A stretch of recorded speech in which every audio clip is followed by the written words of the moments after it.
Welcome everyone to today's Capstone Defense, our 176th Capstone Defense, if I'm not mistaken.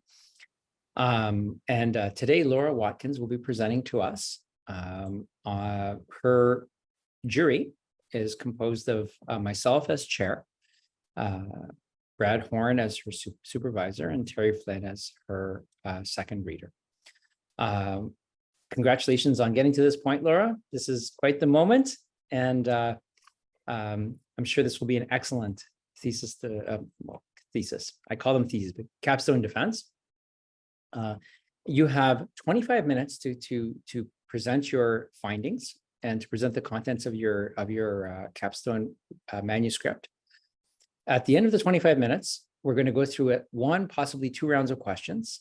The first round of questions will happen in this order. First will be your supervisor, Professor Horn. Second, Dr. Flynn. I may use my privilege as chair to ask a question. Then we'll go to a second round which will have Professor Horn, Dr. Flynn, possibly me, and then we'll open it up to the gallery if we have time. The gallery is all you folks who are here watching from the public. So don't hesitate to ask a question. We actually welcome them. Often the hardest questions come from the gallery. So that's great. Tests our defender, which is great. After that, Terry will put us into a room, which will enter into a room where your jury will get together, discuss how you did here, as in the context of the quality of your manuscript as well, and come back with a result. So without further ado, it's 1:50. So if you could be done by about 1:15, that would be great. Over to you, Laura. Perfect. Thank you, Alex. Hi, everyone. Thank you for joining me today. My name is Laura Watkins, and today I will be taking you through my capstone research on communicating values-based leadership in a post-COVID-19 environment. My agenda is as follows. So I will walk you through background and inspiration for the paper. We'll go through my research problem, literature review, research questions, and then we'll dive a little bit deeper into my research method, data, and my personal reflections on the topic. So to start with my inspiration had two parts. For starters, I was working in a communications role throughout the COVID-19 pandemic, and I saw firsthand the impact that communications and strong communications can have on employees during that time, while also seeing the difference in having a leader who A, believes in the power of communications, and B, is willing to put forward their authentic self, meeting employees where they're at, and allowing their own honest and personal experiences, both good and bad, to help others understand what they've been through and get them across the finish line. I also watched Ted Lasso, like many of you probably on the line, and I learned an important lesson. The show was never about soccer or football. It wasn't about what happened on the pitch. It was about leadership. And I think it was the show that many of us during the pandemic needed. It was a reminder that at the end of the day, we are all humans. It was sharing that someone can be put into a role with zero skill on the actual subject, but that the words that they use and the lessons that they teach will impact those who actually need to get the job done. Leadership requires a lot, but the difference between a good leader and a great leader is the ability to communicate effectively.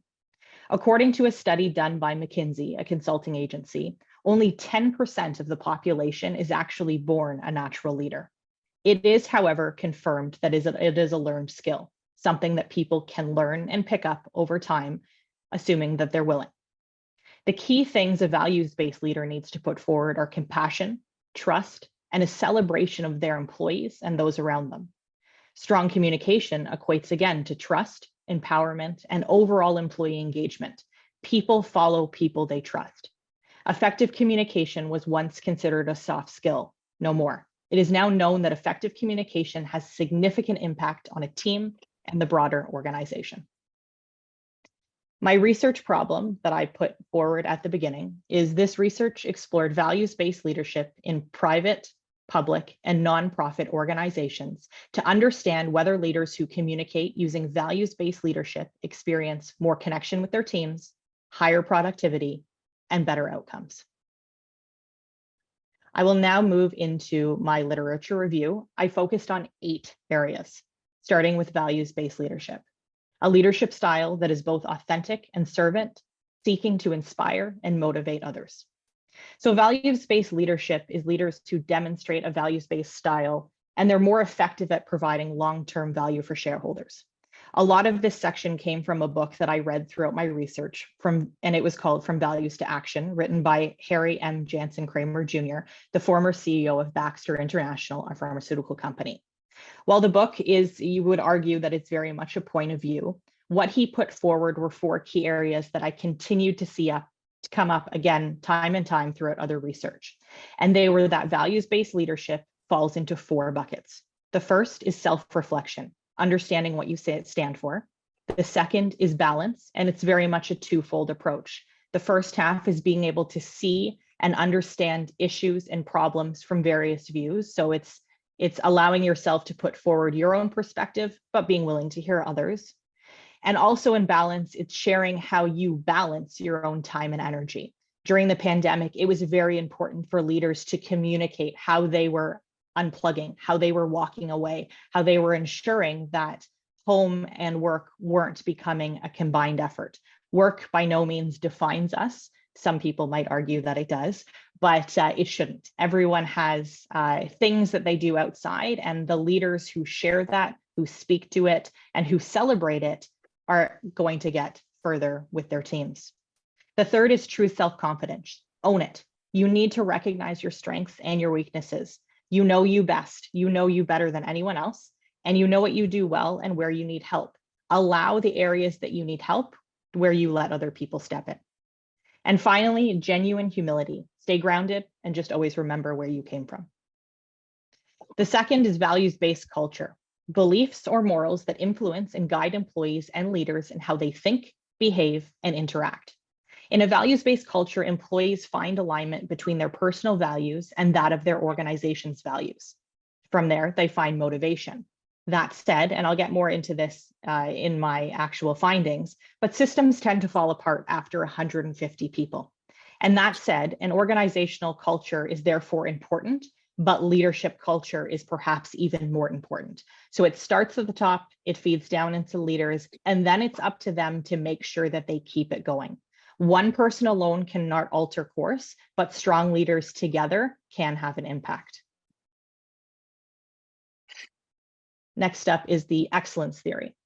So excellence theory allows organizations to better understand their environment, ultimately helping to drive stronger and more effective employee satisfaction. So this helps organizations and leaders understand internal and external factors, what's driving things, and how to make decisions that best serve those involved, in this case, employees. This might include two-way communication, productivity, and success. Next is ethical leadership. A leader who genuinely cares about people, in this case, employees, while also demonstrating ethical decision-making skills and showcasing model behavior. So as mentioned, this is a genuine care for people, ongoing, full on all the time. Research shows that ethical leaders are seen as honest and trustworthy. They are fair decision makers who behave ethically both inside and outside of work. So it's not something they turn on at the front door, it's something they live by. They tend to communicate their values and they role model their behavior. The two-way symmetrical model, otherwise known as two-way communication. All involved parties participate in discussion, creating a safe and open environment.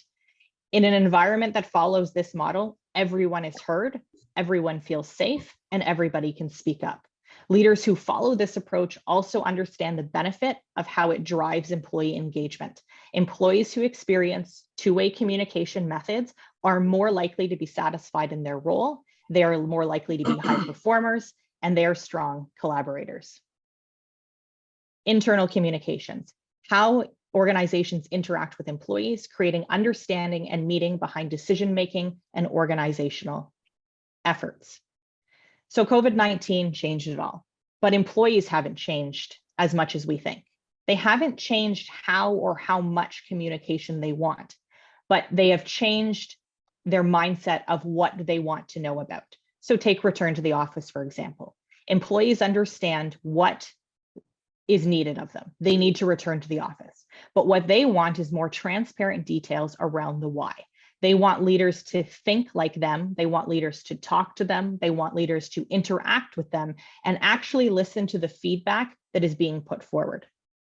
In an ideal structure, internal communications will have 7 key outcomes: confidence and trust, honest, candid information, satisfaction, work without strife, healthy and safe environment, success for the organization, and optimism about the future. Next up is leader effectiveness. Leaders who motivate and influence those around them, ultimately creating positive outcomes. So those with effective leadership styles tend to create and build a following. Great leaders are considered first-class communicators. And finally, workforce diversity. Understanding the various generations within an organization, learning values, wants, and needs of each group.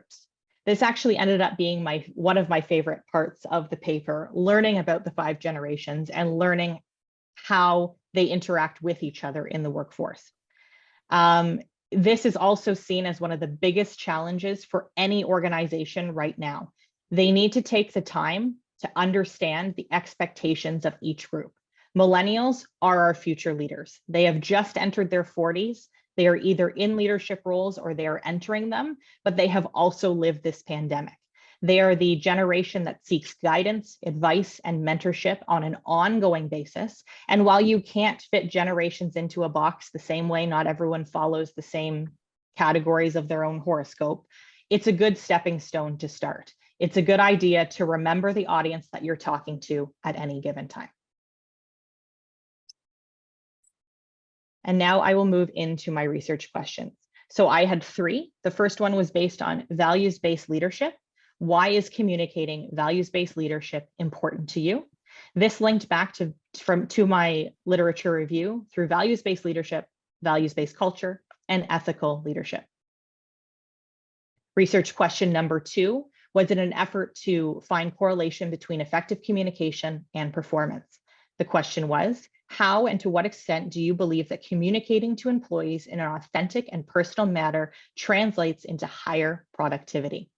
And that links back to leadership effectiveness and the 2-way symmetrical model.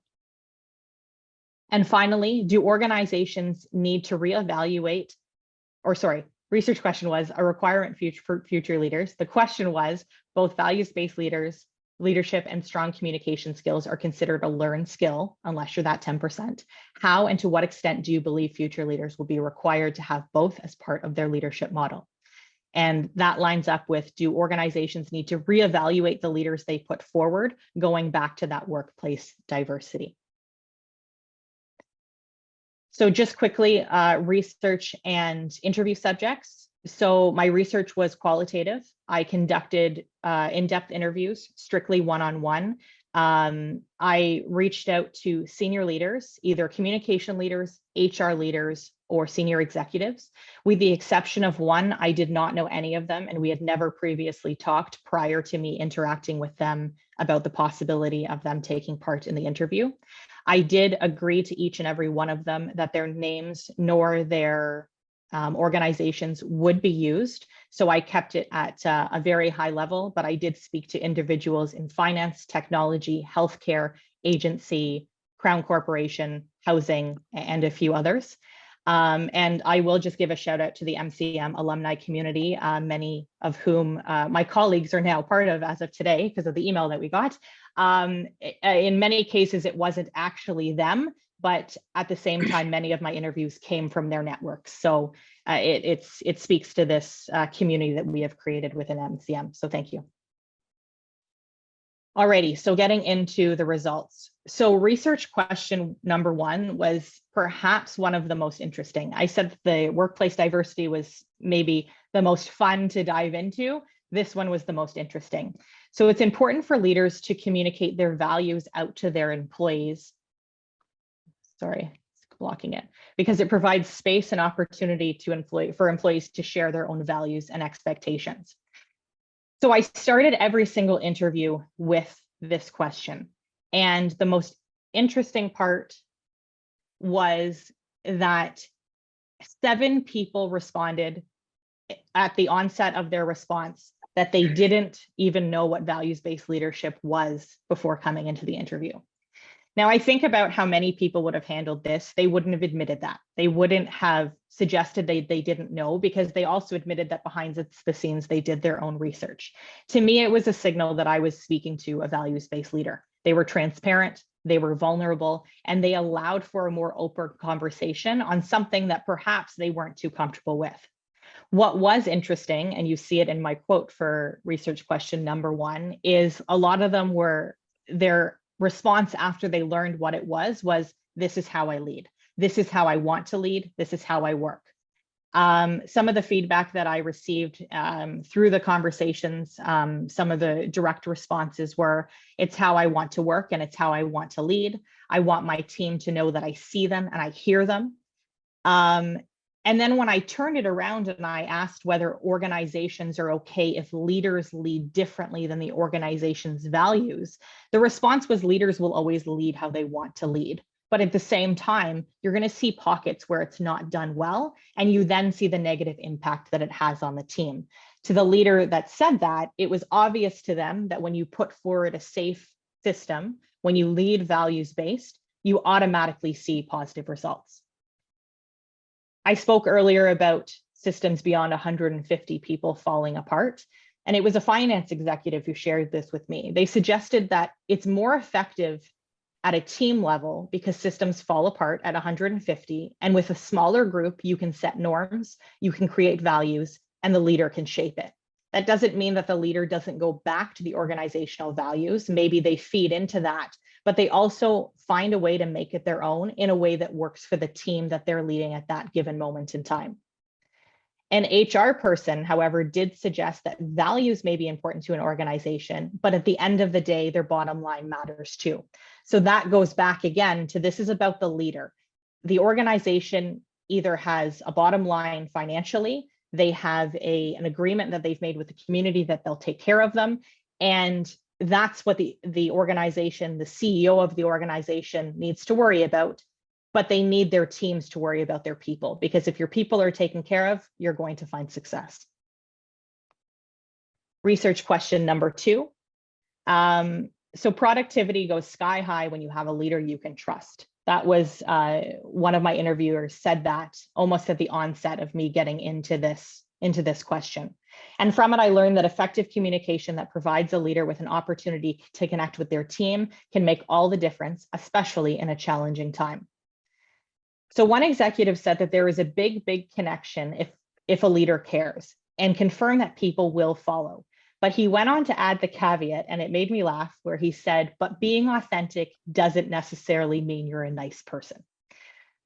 So in saying that, you need to understand that there are 2 types of leaders. There are leaders who are actually managers. They're getting work done. And then there are leaders who empower people. Those are the values-based leadership. So the managers who get work done, they're likely to work and attract people who are of the same mindset, who see efficiency as what they're looking for. The values-based leaders are the ones who are going to get the people who want to feel connected to, and that's what drives them to work. Prior to COVID-19, employees were treated like numbers and like resources. We now have learned that we need to treat them like humans. When asked then about directive communication, everyone agreed that there was a shift in employee behavior. It's not the way it used to be. Employees have more opinions, and they want to acknowledge that you've heard those opinions. They're okay if you acknowledge that you can't act on all of them, but they need you to at least say you heard them and you're doing what you can. Research question number 3, and in the words of Terry Flynn, it very much depends. We need to define values. It's more about future leaders and understanding that employees want to be seen and heard. It depends on the business. It depends on the type of organization that you're running. But we need to first define values-based leadership. We need to assume it's empathy at its core: authenticity, empathy, trust, honesty. But again, to some, it might be efficiency driven. It's about finding a fit with the team and the leader. So I spoke to one executive who shared with me that they had actually left an organization to go back to work at an organization they had previously been at strictly because of the leader. They had left another place for a similar reason. So you leave or you come, depending on the leadership that you're seeing. There's no reason to believe that if that happens at a leadership level, it's 100% going to happen at an employee level. We learn from those modeling behavior, and that means that our future generations are going to look back at the things that they learned and they picked up on, especially during this unique time of our history, and they'll apply it from there. So my reflections, there were 5 of them. Employees want to be seen and heard. You must know your audience. Leaders need to check in and be open to what they hear. Directive communication is effective when done properly, and employees will always follow a strong leader. So starting with employees want to be seen and heard, this came up in every single person I spoke to. Part of the conversation is what employees expect. They want to be at the table. They know they can't be at every table, but they want to be included at least sometimes. Leaders also need to be willing to accept to hear what they don't want to hear. If you provide people with space to speak up, you need to create a space where they can actually do it. You must know your audience.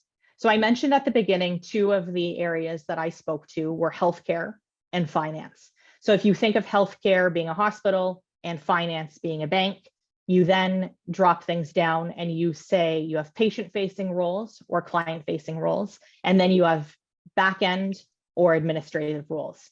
Those 2 groups need different kinds of messaging. If you think of the pandemic specifically, they didn't get sent home. They continued working. They were on the front lines dealing with patients, dealing with clients, and therefore you couldn't send them a message to say, we're so happy you're safe at home, keep up the great work. And that hasn't changed. Just because we're back at the office in a hybrid model or whatever it might be that organizations are facing, you need to first understand who you're talking to and if it's going to fit well. In some cases, an email might be fine. In other cases, going back to a hospital, think of a doctor, do your rounds, go talk to people face to face, see what's happening. Finance, go to the branch, talk to the individuals who are actually dealing with your key stakeholders. You just have to speak to your audience, and you have to remember that it's not a one-size-fits-all approach. The third is that leaders need to check in and be open to what they hear. So I've touched on this a few times, but when people feel good and safe, they will perform better and they'll work, and their work efforts will be stronger. If you let them know that there is space to speak up, but then you disregard everything that they say, their trust is gone and their motivation to do good work for that leader or that organization are pretty much null and void. Things like mental health check-ins are important. They became very, very popular during the pandemic. They seem to have withered a little bit, but I think future leaders need to bring it back in. Start every conversation with how are you? What can I do for you? And go from there. Directive communication is effective when it's done properly. So leaders need to work with communication professionals who support organizational efforts in finding effective ways to communicate.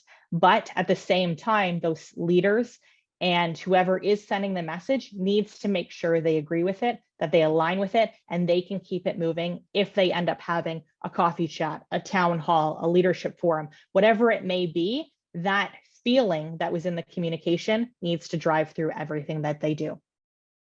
And finally, employees will always follow a good leader. A strong leader gives trust. A strong leader allows their team space and provides autonomy. That's the type of leader that people want to follow, especially in the world that we are living in now. So my biggest takeaway here, and in conclusion, communications is the key to success. Values-based leadership and effective communication will create stronger and employee engagement and commitment to organizations. Effective employee engagement comes from effective leadership, and that, again, is combined with strong communications. It's much more than a pizza party. It's much more than an annual offsite. It's an ongoing thing. All of this will create stronger employee engagement and commitment to the organization. And with that, I will say thank you. Special thanks to Brad Horn, my Capstone advisor, Terry Flynn, my second reader, Alex Sevigny, today's chair, and MCM 14, the COVID cohort. I couldn't have done it without you, and I look forward to everything that's ahead. Thank you. Great. Thank you very much, Laura, for an excellent defense, presentation. And now we move on to, without further ado, to the question period. As I mentioned, we'll start with one or two questions from your thesis supervisor, Professor Horn. Then we'll move to one or two questions from Dr. Flynn. I may or may not use my privilege as chair to ask a question, and then we'll do a second round, and then we'll go to the gallery. So without further ado, Professor Horn, I hand the floor over to you. Thank you, Dr. Sevigny. Pardon everyone, my voice. I have been very, very ill this week while also juggling two children on solo duty. So I apologize for keeping everyone waiting today. I'm going to do my best to get through this in as much focal tone as I can. Laura, congratulations on getting to this point, and particularly in finding a topic that comes out of a mess. One of the great messages that I received in my life was to make your mess your message. And I think the mess of COVID has changed the world forever when it comes to leadership, when it comes to communications management. And leadership is a distinctly communications management issue. So I really applaud and commend you for finding this intersection, because the world has changed and the world is going to continue to change. And so my question to you is, on that point of continued change, who gets to decide what values are values that are important to an organization? And I'm curious as to your work within your capstone and the time in which you spent with all of these key leaders thinking about values and how those are changing literally day by day, and how we define what those values are. Yeah, thank you. And I do hope you're feeling better. I know you've been sick for a while. I think if you go back to my literature review, I think it's very much two-way. These values need to come from the leader, and they need to come from the employee. It's not a one-way street. It doesn't mean, you spoke about your kids. It's like parenting. Like, they're not going to like everything that they hear. They're not going to like every decision that is made, but at least they were heard. And ultimately, like the CEO of an organization has the call at the end of the day, leaders are empowered by the CEO or their leader to make that final decision that best serves the employee, the organization, the patient, the client, whoever it might be. But I think we're at a time now where employees are saying, yeah, but you could learn a lot from me because I'm of a different generation. So I think of myself, and I was very clear with everyone that I spoke to that I am a millennial, and I fit that horoscope. I am everything you think a millennial should be, but I work with a lot of Gen Xers, and there are collisions that take place in what our beliefs are. And I think you find success when the leader provides space to sit down and say, I'm going to hear you out, and then you're going to hear me out, and we're going to find a space in the middle. And I think that's the only way we can move forward from this. We learned a lot during the pandemic, and I think the best leaders chose to keep the lessons that will serve us well moving forward, and they chose to release the things that didn't. And I think we're still navigating this. If you think of work, we're still navigating a new way of working. Employees are still very heavy on what they think is right versus what the employee thinks, or employer. But I think that if the employee takes a little bit more time to actually sit down and understand where the individual is coming, it might make a little bit more sense. We can't assume every employee has the exact same feelings about X, Y, or Z. Everybody's situation is unique. It doesn't mean we can respond or act on all of them, but at least we come into work then every day knowing what person A, B, and C are going through. Great, thank you. And just a quick follow-up on that. What role or what specifically can communicators do to bridge this gap? So values-based leadership is important to leaders, communicators as those who work with leaders. Have you thought about that toolkit piece, or what are the specific ways in which communicators can drive and effectively impact this change or this need to manage differently? Yeah, for sure. So again, I think it's a two-way street, but this time I think it's between the communicator and the leader that they are ultimately serving. I think sometimes if you have a very strong communicator, you give them space to do what they need to do, and you assume your reputation stays intact, whether it's the organization, whether it's the individual. But I mean, even through the MCM program, we've heard time and time again and outside is communicators deserve a spot at the table. And I think the message now goes to leadership, whether it's the executive, whether it's the team leader, whatever it is, they need to have almost a one-on-one relationship with their communicator, because that's how the communicator learns about them at a more human level. And sometimes it's just little nuggets that come through. And then it's up to the communicator to latch onto those things and say, listen, we don't have to name your kids, but are you okay if we let people know that you have them? And are you okay that we let people know that you went to the park yesterday at 3 o'clock because your daughter walked into your office and that's what she wanted to do? And I think it's finding the balance between, again, the leader still needs to lead. They have a mandate they need to follow. They have outcomes that they need to reach at the end of the year or whatever it might be, depending on the type of environment that you work in. But at the same time, it's up to the communicator to find that balance and say, I really think this is going to help you and people are going to respond better to you. And when they see you in the hallway, you're not just going to be another talking head. You're going to be someone that they relate to because they too took their kid to the park. Great. Thank you, Laura. Laura, congratulations. Very interesting topic. Obviously one that is critical to the success of organizations today, right? And not just for senior leaders, but leadership throughout organizations, right? Even in unionized environments where we work with people and we want to move them to to realize an organizational objective. How do we get them?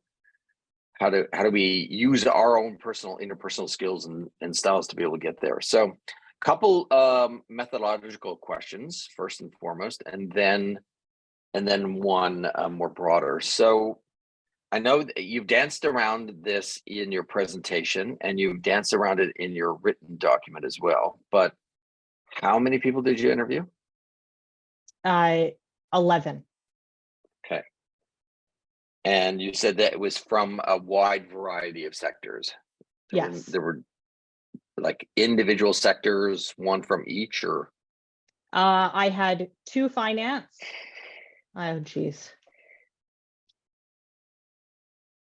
Hang on. I will find it. I had 2 finance, 2 technology, 3 HR, 4 communications.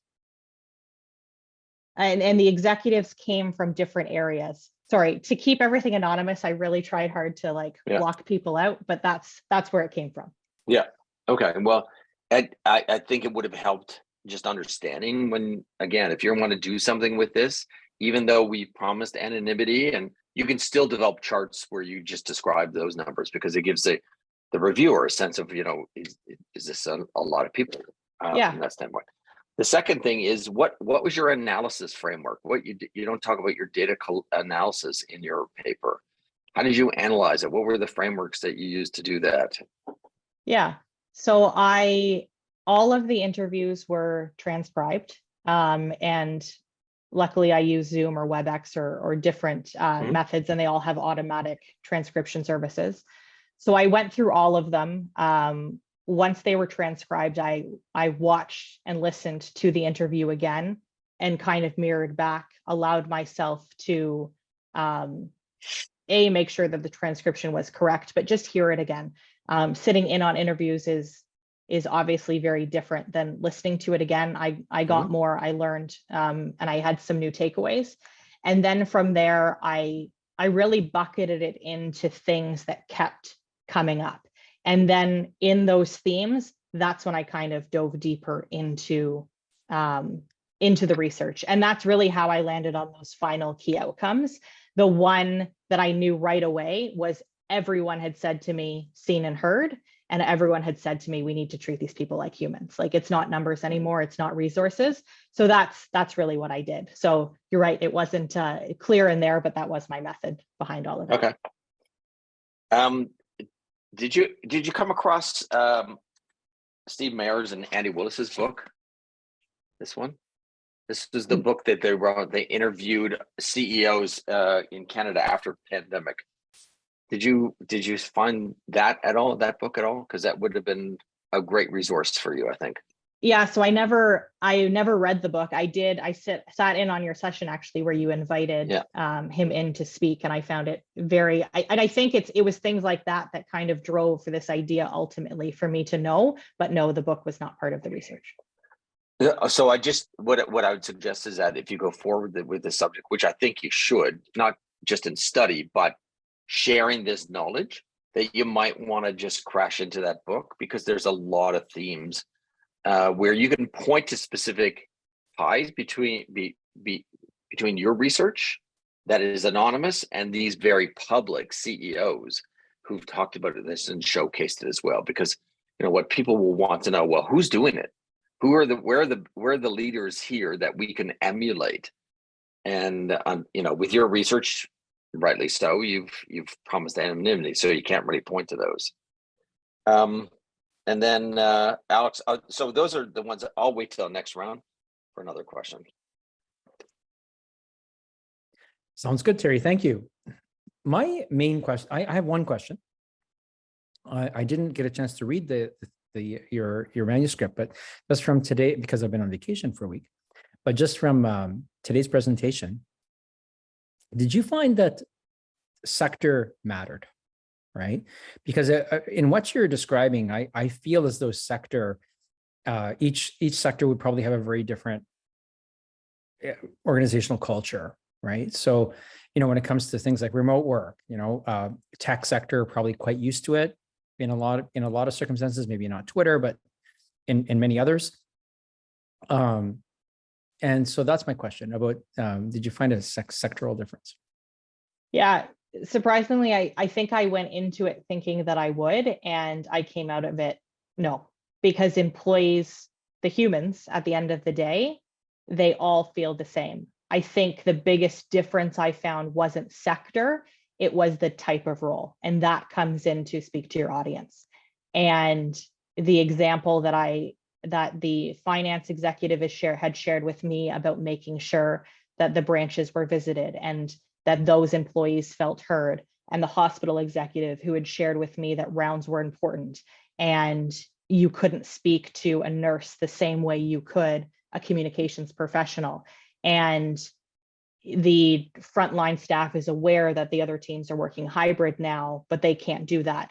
So I found similarities across the board. And I think that really went back to what I had personally learned during the pandemic, is that, yeah, we do all have a life outside of this place and we need it to be acknowledged. And we'll continue to do good work for you, but it doesn't matter where we work. The human side of it is the same no matter where you go. Yeah, that's the sense I got from your presentation. And if you haven't highlighted that in the paper, I'd bring it up, because I think there's an assumption in the business community that this is an entirely different conversation sector by sector. And if in fact your data suggests that there are things that transcend that, there are themes, very scientific of me. There are themes that transcend that. I think that would be in and of itself a valuable finding. So without further ado, I'll pass the mic over to Professor. Thank you. And to follow back up on two of those themes, because this was something that throughout the process that, Laura, I wasn't sure that it had a direct correlation to your focus, but I think it may. To what extent is a really important question. And I think the question of to what extent are leaders adapting out of necessity versus adapting out of desire. So if we're talking about some things to focus in on, and if your data can guide you to any content analysis piece that gives you an insight into those comments, I think trying to think about the changing workforce, the control element that workforce has post COVID. If you want your workers to be happy, if you want to have workers, you need to go to great lengths to make them happy, to go to great compromises. So is that a direct reflection of values, or is it a direct reflection of, I have to make this adjustment because business necessitates it? And I think it's an important question. Yeah. So I think right now it's a combination. I think in the future, it will be the latter. So right now, I think it's the former and the latter, because leaders, and that it comes back to the generational thing. If you have a boomer and you have someone from Gen X and a millennial, the millennial's a little bit more into their feelings. They want to talk about it. They want advice. They come to you every 20 seconds with a question. That's not how the other generations were raised.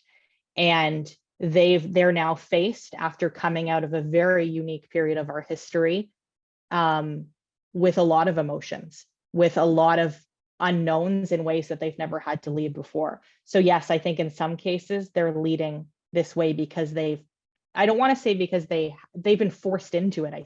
I don't think they have a choice. Otherwise, I think it was Alex who said it, they will leave. Like, employees will go elsewhere. They will follow people that they want to follow. I think future leaders, because they've lived through this time and because they were raised very differently and they have their own values, it's going to be easier to implement naturally. And it's just going to come out in organizations. Okay, thank you. And it's interesting, that whole concept about leaving, and I just made a note on the paper here that today people aren't leaving organizations are leaving people. And when they feel that there is no place for them, then then they're looking for that kind of place where they can grow. And I agree with both what Brad and Alex have said, is that this is this style, this kind of leadership focus will be not just the norm, but the necessity for organizations going forward as well. So it leads me to the question that if we see so much inherent value in this approach or style or theory of leadership, why aren't more organizations adapting this way? Why don't we see a flood towards these new ways of doing things? And how would we get there? If people say, okay, we need to do there, how do we get there from there? Yeah, so I don't think organizations per se have a problem with it, because I think they're preaching it. But to like, if you think of my own organization, we have over 80,000 people. You can't have one person. It needs to trickle down to every single layer of the organization. So I think it's happening, but it's not happening enough.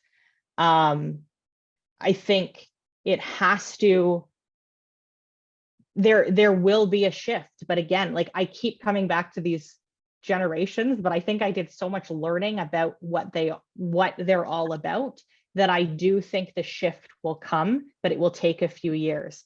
And the shift will come because the leaders of the future are the people who today are demanding this change. And so that's how they treat their peers. And eventually that's how they'll treat the people around them. So I think, like anything, it will evolve. I think it's evolving. But right now, and to go back to your point about employee or organizations are leaving employees, I went in with that mindset too, but I actually spoke to an HR executive who said they felt employees still ran the show. Yeah, we're getting rid of them in certain sectors because we did too much hiring, or we don't have enough money, or we're entering a potential recession. But employees are still very vocal and they're still making themselves be heard. So I don't think it's something that's going to happen overnight, because I don't think it's easy. And as I talked to in my presentation and in the paper, you can't force authenticity. Doesn't necessarily mean that you're going to be a super nice person. It just might mean that you're very direct, in which case you might not get any followers, or you might get followers that are of that same type of leadership. But I think it's going to happen over time. It's going to evolve, but I think that there's more kind of pressure put on the system now to make sure that that actually happens. Okay, I'm done, Alex. Great, thanks, Terry. So we actually do have a couple minutes, even though we're a little bit over time because of a late start. So we have questions from the gallery. I already see a hand up. Tammy, go for it. Thanks, Laura. Wonderful, wonderful presentation, and congratulations. I wondered, I was going to ask the question that Terry already asked, so I have a second one. I wondered if through either your literature review or through your research, there was anything around gender differences with respect to values-based leadership. Surprisingly, it never came up. And I mean, yeah, it's interesting that you bring it up, but no, it never did. Generations did come up through different people, but gender never played a role. I think that perhaps, to go back to Terry's, like, maybe that's a shift that we've successfully made our way through, or we're in the middle of where that's not part of the conversation anymore, which is a positive thing. But no, it didn't come up. Thank you. Oh, just on that, how many of your participants were women, men, or non-binary? Yeah, I had 8 were women. Maybe that's why it didn't come up. Yeah, well, to be fair, again, communications, HR, and executives, that's where we were on the board, but I think I picked 2 very heavy female. Yeah. Any further questions from the gallery? Any other questions that people have for Laura?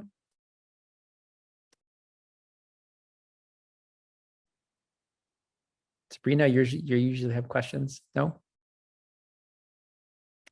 Okay.